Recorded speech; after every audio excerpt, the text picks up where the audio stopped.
Thank you very much. Let me say a pleasant good evening to everyone. I want to recognize our Deputy Political Leader and our caretaker for the town of St. George, caretaker Ali Dowden, Chairman of the branch, other members present. Pleasant good evening to everybody. I want to recognize, of course, Senator Clouden, and thank you for an excellent presentation as always. Sisters and brothers, given the lateness of the time, it is almost 9 o'clock. I do not propose to give a long talk tonight at all. You have heard much, and you know many of the things that are going. You may not have all the details, and I think our time will be better spent having a discussion where you can raise issues and concerns, and we can benefit from some of the recommendations that you would make as we try to put together the policy platform and programmatic platform of the party going into the next general elections. I want to limit my comments tonight to one issue, and that is constitution reform. I think it's important for us to say something on it because we are heading into what would appear to be a referendum. The latest word we have is that this referendum may take place in the month of July. We still don't know the dates, but the government is forging ahead with a referendum on the Constitution, and the population is basically left out of the process. I say left out of the process because first and foremost, the issues that are going to be put to the people in a referendum were not issues that were collectively discussed and debated, were not issues that were agreed upon by the nation, but are issues that are largely imposed on us by the government and in some degree working through the committee that's responsible for constitutional reform.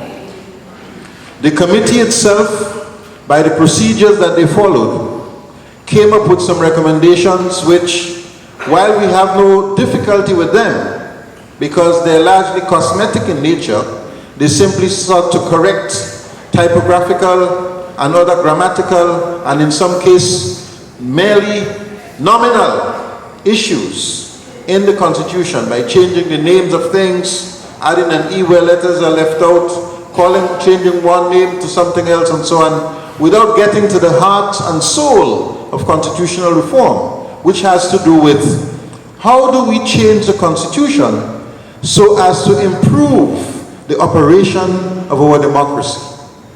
How do we change the Constitution so as to place a limit on the actions and activities and conduct of those persons that we have elected into office who may try, in the absence of these checks and balances, to abuse their authority and to impose their will on the population?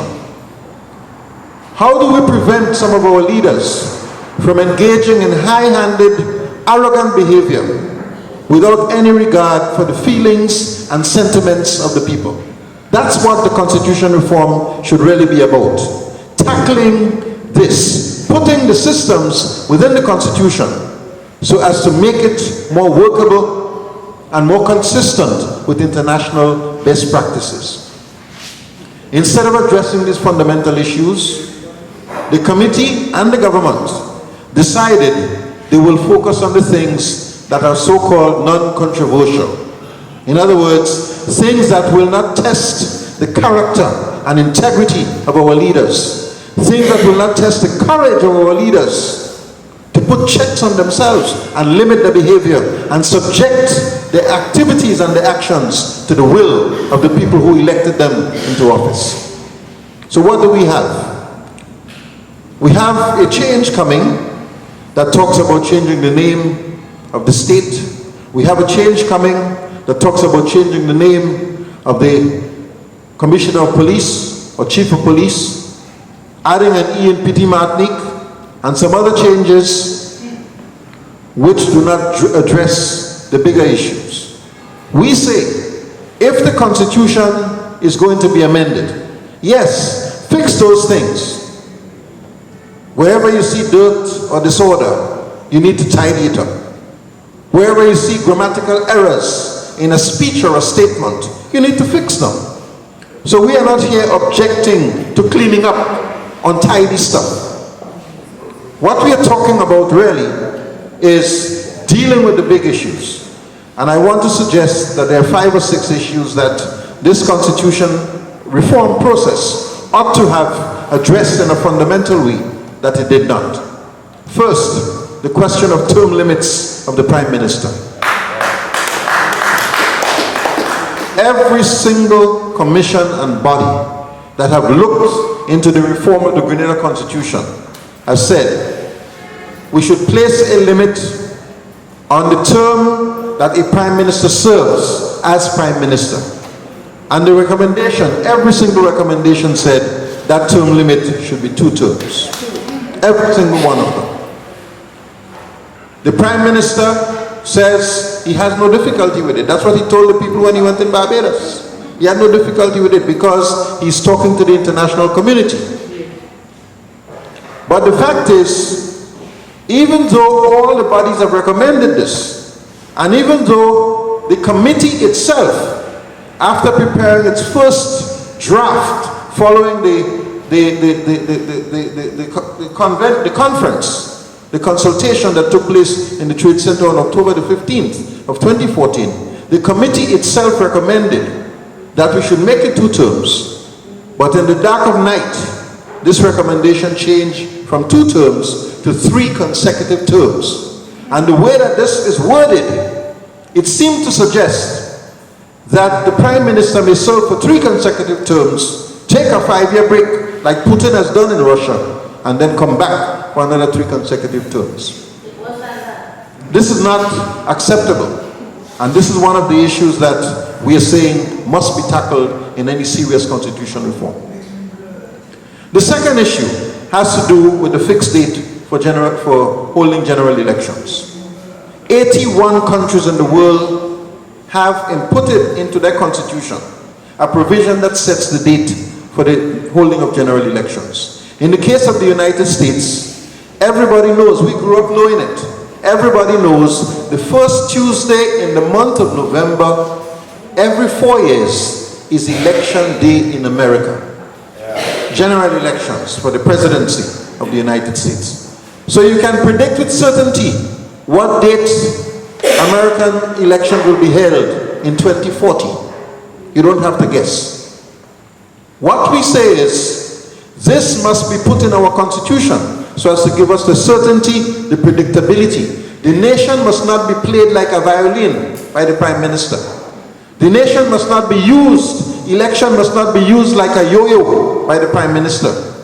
He must not hold it in his back pocket and play games with the nation.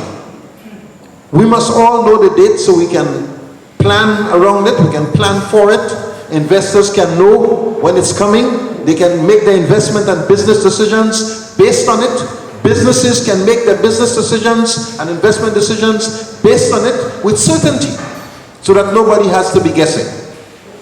The government seems opposed to that idea, and instead they want to put in the constitution a provision that says the parliament may pass an ordinary law if it chooses to.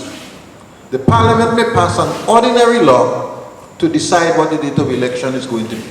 It does not even impose a duty on the parliament to pass a law. So if the parliament wants, it pass a law. If the parliament don't want, it pass a law.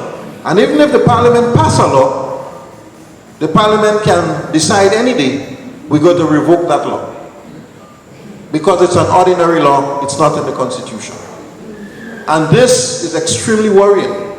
The chairman of the CRAC has gone around telling people that one of the question that will be put to the people on this issue of the fixed term or the fixed date for elections is, do you agree that the constitution should be amended to provide for a fixed date for elections? That's what they'll be asking on the referendum, as if to say they really intend to put a fixed date in the constitution.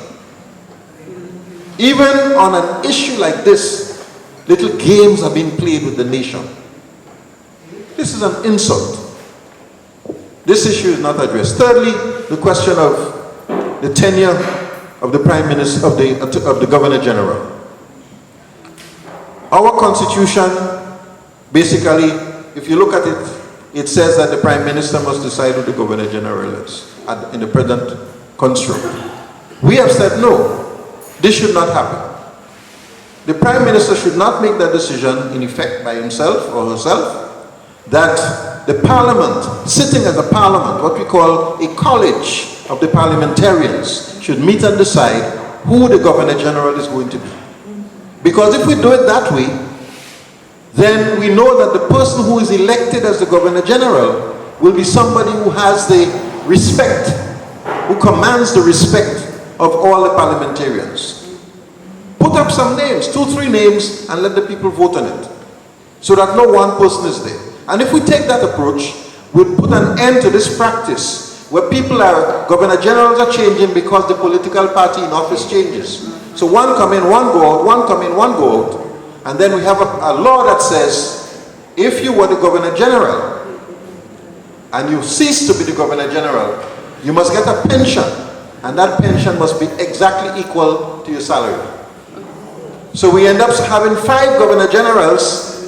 Well, God rest his soul, so Schoon has gone now. But we had 5 Governor Generals at one time paying 5 Governor General salaries.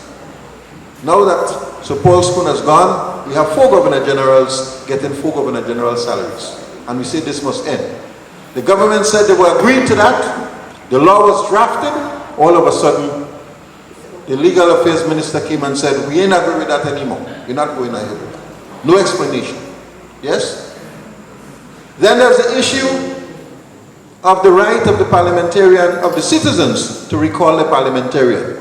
If somebody is misbehaving, engaged in criminal behavior, a parliamentarian attacks and beats up his wife and breaks her hand. A man rapes his daughter and he's still in the parliament. Commits incest against his family and still in the parliament. The law should be able to say, we don't believe that this person should represent us. Let's have a by-election and decide on somebody else. Yeah? And the citizens have called for this change to be made in our Constitution. The committee that was elected by the government made that recommendation for this to be included. The government has simply rejected it without any explanation. In other words, the things that will make a significant difference in the way that we live and the way that we practice governance have been left out. And we head into to the Constitution while everything else has been rejected. Look at how this very issue is being dealt with, the issue of the referendum. We learned that the government had set the date for the referendum as April 26 because the information leaked out from the UNDP. We learned from somebody who accidentally wrote an email, a press release from Barbados, the date for the referendum. And up to now, we're heading to referendum and nothing has been said to the Grenadian people on the date. So he's going to pull that out of his pocket maybe 28 days before and just say referendum is that day. So colleagues, we are facing a situation in which a government is moving to amend our Constitution while violating all the provisions, or most of the provisions, of the existing Constitution that we have. And as a nation, as a people, we have to decide whether this is how we want to be governed. At some point, our nation must stand up and say, no, enough is enough. And so, sisters and brothers, I want to call on you to pay keen attention to what is going on with this Constitution reform. We have said before, as a party, we support the idea of constitutional reform, but it must be done properly. And if we are going to spend millions of dollars on this exercise, we must not waste the people's time, and we must not disrespect the people. And therefore, we will not support what is going on. It's a farce, and we will not support it in its present construct. So we're just letting you know that. We'll keep you informed. We are not going to be sidetracked and spend all our time just focusing on that issue. An election is coming, and we have to prepare for the election as well. But keep your eyes open. Keep your eyes open. So sisters and brothers, I'll stop there. Sorry for taking so long, but it was necessary. We'll stop there. Thank you very much. We'll open the question.